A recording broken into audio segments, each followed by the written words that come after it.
Good morning, everybody. Welcome to another edition of Coffee with Cory. I'm your host, Corey Smith, here to discuss some NC State men's basketball after a huge win for the Wolfpack last night down at SMU. As you can see, got a coffee mug here, fitting for the type of day that it is after staying up late, putting out content last night, getting up early to bring my kids to school this morning, editing some content this morning, trying to put some other stuff together before we, kind of get into the flow of things for the rest of the day.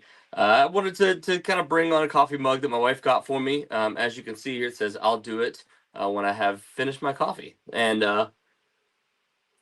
it is really hard to drink out of this thing. So, but anyways, let's talk some NC State basketball. Again, the Wolfpack comes away with a big win last night at SMU. Quad one victory. Talked about it last night on the podcast. This is definitively one that will stick with NC State. So it's not something that you have to be concerned about the rest of the way. The Wake Forest game, maybe a little concerned. They're still barely inside the top 75, but definitely not a team that's a lock to be there by the end of the season. This SMU team currently inside the top 40 in the net and has a chance to really kind of build on that over the last month of the season. After NC State, they have probably 6 of the 9 games left that they'll be favored in. There's a couple tough games. I think of Louisville. There's a couple tough ones at the end. Miami might be a tough one as well, but there's a lot of very winnable games for this SMU team to try to get themselves back up there and potentially become, similar to what you have in Clemson, a quad 1A type game for NC State. So not only do you get a quad one, but a potential, really big one and one that kind of propels you back up the ACC standings. I mean, yes, I know SMU was a team that was 4-4 coming into this thing in ACC play, but a team that if they had won this game probably could have eventually jumped NC State if they finished the way that they think they possibly can. So you put yourself in the driver's seat there a little bit more, along with a game over Clemson. You hate that you lost the early one against Virginia because that kind of put them behind the 8 ball if they get into a matchup against Virginia down the stretch when it comes to trying to get proper seeding. But you do go on the road against them too, so you have a chance there. But again, all of that aside, really special games for Quadir Copeland, for Darrion Williams. Obviously, Trey Holloman kind of getting things going again with a second straight double-digit point game for him. And then Ven-Allen Lubin, as we talked about throughout the last few weeks and days and everything like that. Like, he's obviously been a consistent force for NC State, continues to be that. But what I wanted to highlight, here in this game in particular was NC State's ability to be able to once again get great production off the bench. The game last night, looking back at it, NC State with Terrence Arseno, Matt Abel, once again able to come off the bench and put together good numbers for the Wolfpack. It really helped to be able to kind of lift them, especially when you look at down the stretch, NC State only winning this game by 1 point. You really needed what you got from Matt Abel. 13 points from him, or 11 points from him in this game. Again, 4 of 4 in the second half. Or actually, I take that back. Let me make sure I get the stats correct here. Okay. He ended up with the correct number I said the first time around. 13 points in this game. Got 2 of those in the first half. Off of that, I believe it was off the goaltending call. And then 5 of 9 in the second half. 2 of 6 from three-point range. Overall in this game, 2 of 2 in the second half from three-point range. Went 0 of 4 in the first half.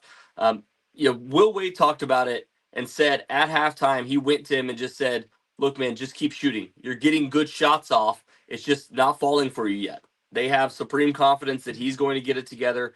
They've done the same exact thing with Terrence Arseno that we'll talk about here in a second, but just allowing them to make mistakes in games and continuing to learn from it. And I think that's kind of trying to develop them for what you're going to ultimately need once it gets time for late February, early March, and trying to make a run to get to March Madness.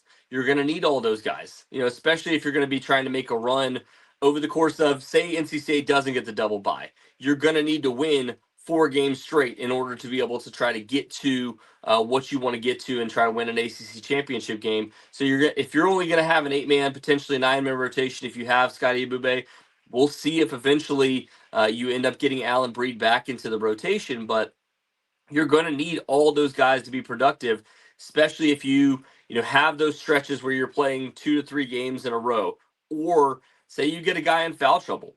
You're going to play Duke. You're going to play UNC late in the season. There's going to be some whistles that aren't going to go your way in those games. Going on the road to Louisville, probably going to be some whistles that aren't going to go your way in that game.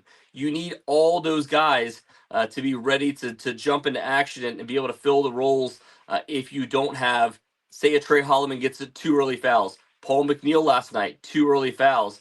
You need those guys in the rotation. Matt Abel was able to step up, not so much in the first half, but in the second half.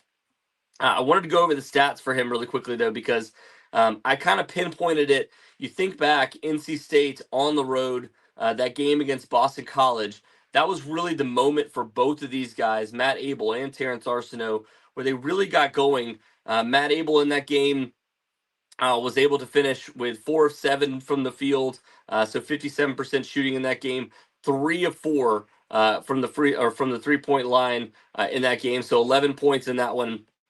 And again, like what he's done since then, since those 8 games, NC State has gone 7-1.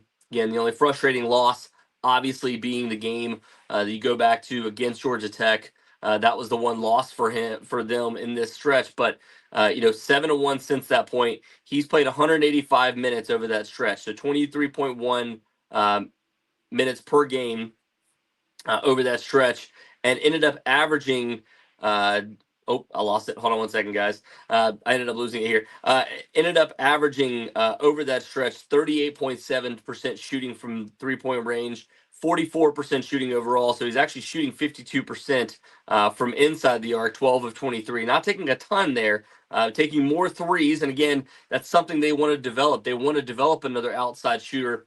I know it's crazy to say that given the volume of 3-point shooting they're getting just simply outside of him as well. But the fact that he's been able to develop from that area as well. 23.1 minutes per game. I mentioned earlier, he scored 69 points exactly over that 8-game stretch, so 8.6 points per game. That's not a ton of points, but when you're talking about a guy coming off the bench and again, you have plenty of production from the starting rotation. You have plenty of points that you're getting, whether it was Allen Breed or Trey Holloman playing there. Not a ton of points from them, but you're getting plenty from Ven-Allen Lubin. You're getting plenty from Darrion Williams. You're getting plenty from what you've gotten from either Paul McNeil or Quadir Copeland from a scoring standpoint, and you're getting plenty of assists from the other guys. So the fact that he's been able to carve out that kind of role and again be efficient, be productive over this stretch. The fact that he's had almost a steal per game over that stretch too, so 7 steals total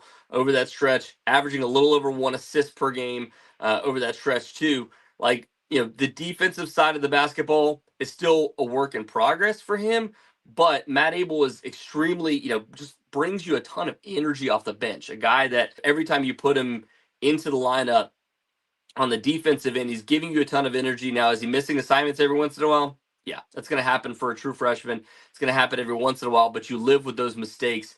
The fact that he's probably, he's spelling Paul McNeil or he's spelling Trey Holloman in this lineup. Like Trey Holloman's defense at the end of the game last night was elite, but we've seen him have defensive breakdowns too. We've seen Paul McNeil, that's not the strength of his game. So if you're replacing, one of those two guys with a Matt Abel in this lineup, you're not expecting it to be a ton of defense from either one of those guys anyway. So you're getting another player that gives you a major upside when it comes to the offensive side of the basketball, along with some other defensive guys that you have in this rotation. So to me, Matt Abel just continues to develop. He's got that long frame. He's somebody that can shoot from outside. Needs to continue to get better from there. But again, 2 of 6 from the field last night. You take the 0 for 4 start to get 2 3-pointers in the second half, and again, add to what you have from the rest of the lineup too. Terrence Arseno, to me, there can be an argument made whether which one of these guys deserves more minutes, or do they take away minutes from a starter or something along those lines. But over this 8-game stretch that I mentioned, they've been able to find plenty of time for both of them to be able to play. The minutes played for him, 159 minutes over this 8-game stretch. So he's averaging just a hair under 20 minutes per game. So you're talking about two guys that, for the most part, are getting 20 minutes per game off the bench. I talked about Matt Abel averaging over 8 points over that stretch. You've got 6.3 from Terrence Arseno right now. The difference here is the fact that Terrence Arseno not taking a high volume. Like you're asking Terrence Arseno to come out there, be more of a defensive stalwart for you, be that guy that can put the clamps on elite shooters. You obviously saw him do that in the game against Wake Forest. You needed somebody that could be able to limit what Juke Harris was doing. He came in, was able to do that over that stretch. And then you look at what he's able to do from a production standpoint. Like I talked about it last night on the podcast, you want guys that are efficient. You don't always need guys that are going to shoot in high volume. You've got those in your starters. But Terrence Arseno coming off the bench, the last 8 games, guys, like again, this is not a high volume. He's only taken 14 3-pointers, but he's made 9 of those. That's a 64% clip from 3-point range. He went what did he go? 1 of 2 last night. I don't think maybe only 1 of 1 again. Yeah, 1 of 2 from 3-point range last night. So that's actually below his 8-game average over the last 8 games. So, and you're seeing him to continue to develop, continue to get better. It stretches out a little bit longer than, he started getting minutes against. He started getting a little bit of minutes against Virginia. Was a do not play. Did not play at all against Ole Miss. Did not play at all against Wake Forest the first time around. And you're seeing just the overall impact that he can have once he gets a little bit of confidence. And again, like the thing that I love about him is the ball pressure that he gives you on the defensive side of the basketball, the rim pressure that he gives you at times, the fact that he can switch, 1 through 5, depending on who you're facing.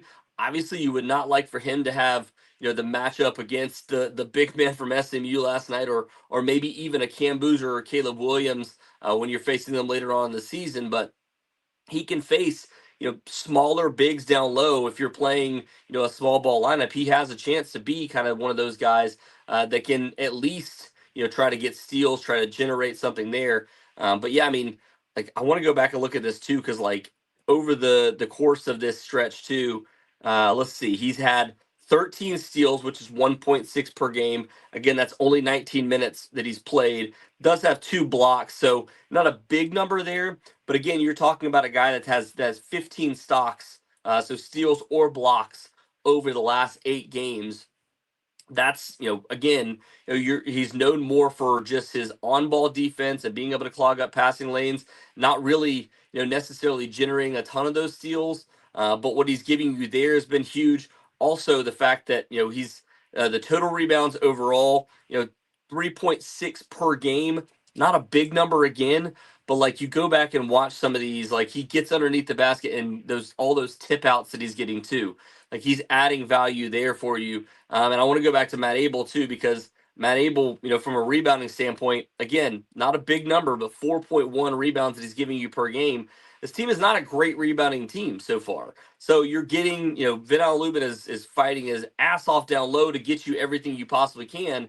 But he's averaging, just over 8 assists or 8 rebounds per game. But you need other guys to step up. And when you get that size in both of these guys and the fight that you're getting underneath the basket, you're getting good rebounding percentages from the two of them too. So it'll be interesting to see what they end up doing moving forward. Speaking of the rebounding numbers, though, Musa Sagier, a guy that, again, not big numbers. Again, you're asking for efficiency from him. But yeah, like last night, only 1 shot that he took overall. But the fact that, when you put him in, he gives you bigger size. He gives you, again, that rim pressure that you absolutely need, that you're not getting a ton of from Ven-Allen Lubin. You're not, like, just being honest here, like Ven-Allen Lubin has been great for NC State this year. He's been, from an offensive standpoint, he's been everything that you've absolutely needed from him. But, at the same time, he's not a guy that you're going to be, asking to take a ton of, to be that guy down low defensively. Now, again, he was great last night. Fought his ass off to be able to just try to limit what Big 24 was doing for them. But Musa Sagier, again, I go back to this 8-game stretch. I keep going back to this just because I want to be fair for all three of these guys. That's kind of where you've seen the bench start to develop. He's, again, played 100 minutes over these last 8 games, so it averages out to just over 12 minutes per game. Some games have been more, some games have been less, depending on, if it's a blowout or if it's if it's a tight game, you need to have Ven-Allen Lubin in there. But you see a couple tight games where he's played and had those 10 points, obviously, a couple games ago against Syracuse. But he's averaging exactly 4 points per game, 32 points over that stretch.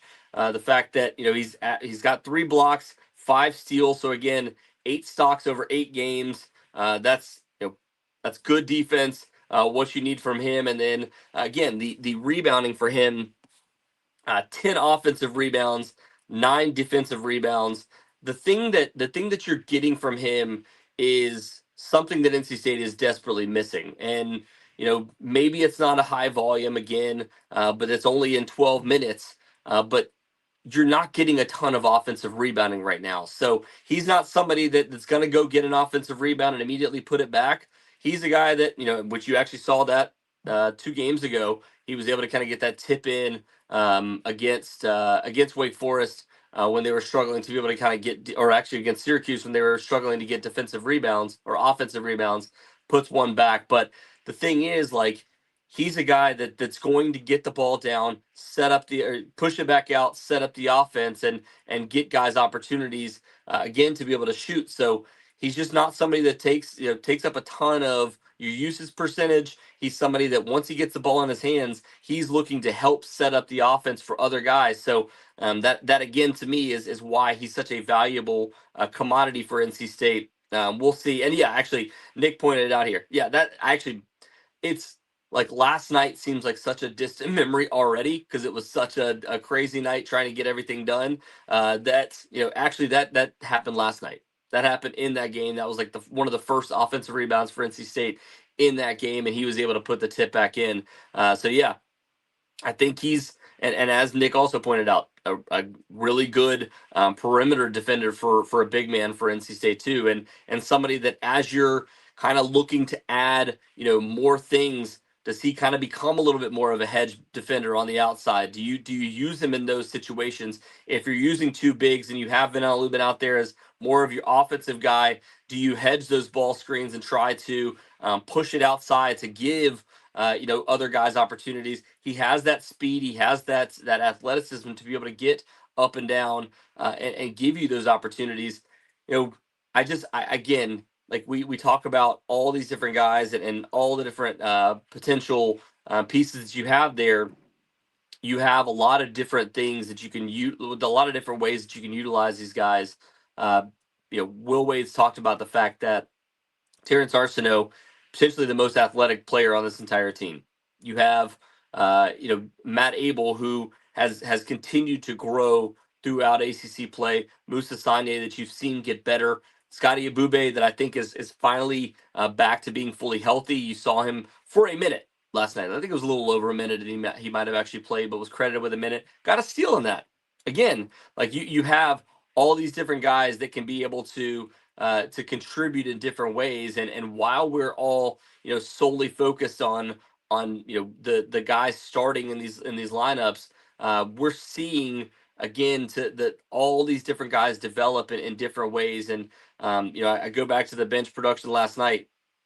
You got 21 points from these guys off the bench in a game where you ended up winning 84-83. NC State wins in the bench production category on the road. I believe it was 21-17, if I remember correctly. I don't have it pulled up in front of me. We were talking about it afterwards, but like that to me is still what you're getting from all these guys off the bench is what's helping to kind of propel this team and push it forward. I mean, you go back and like I'm talking about it, just between Matt Abel and Terrence Arseno, the two of them averaging over 14 points per game for you. Like if you're getting that on a night in night out basis, along with having 4 of your 5 players highly productive on the offensive end of the floor, that should be enough to get you to 70, 80 points on a night in night out basis. So as you're getting those guys to develop, I feel like this bench is going to be just as big for NC State. And Jonathan asked the question here. I think everybody's been asking. Does Trey continue to stay in the starting lineup, or is that set in stone? I mean, look, man. I mentioned earlier, like Trey Holloman, the last couple games, you've seen him kind of get back in the flow of things, and obviously getting that big defensive stop at the very end of the game is going to help him to get more minutes as well. So, I, you know, I talked about it the first couple games when he was back. The fact that it felt like, all right, man, you came back, you're working your way into the lineup. Maybe it's better off the bench. He comes off the bench a little bit more, and we've seen him come off the bench pretty well. So I don't know that there's necessarily a cookie cutter answer now at this point, because you're getting similar production from him now that you're getting from Matt Abel and you're getting from Terrence Arseno. Maybe the upside there is a little better length and defensive pressure from a guy like Terrence Arseno. But man, I don't know that you're getting that much more upside if you're leaving Trey Holloman out there, at least in the starting lineup, and getting them all around the same amount of minutes. I mean, Trey Holloman last night in that game ended up with 31 minutes. You ended up with Terrence Arseno getting 21 and Matt Abel getting 22. So like about 10 more minutes for him compared to the two of them. Is that really that much more? Yeah, like I'm sure when you're coming into some uh, defensive stands where you absolutely need some more length, or you're playing against teams that use jumbo lineups, maybe you do. When you get to a game against Duke that doesn't play a guard under 6'5", doesn't play a player under 6'5", maybe you need to put out a more jumbo lineup out there. You put Quadir Copeland at the point. You put Matt Abel or Terrence Arseno at the three, and utilize them in that way.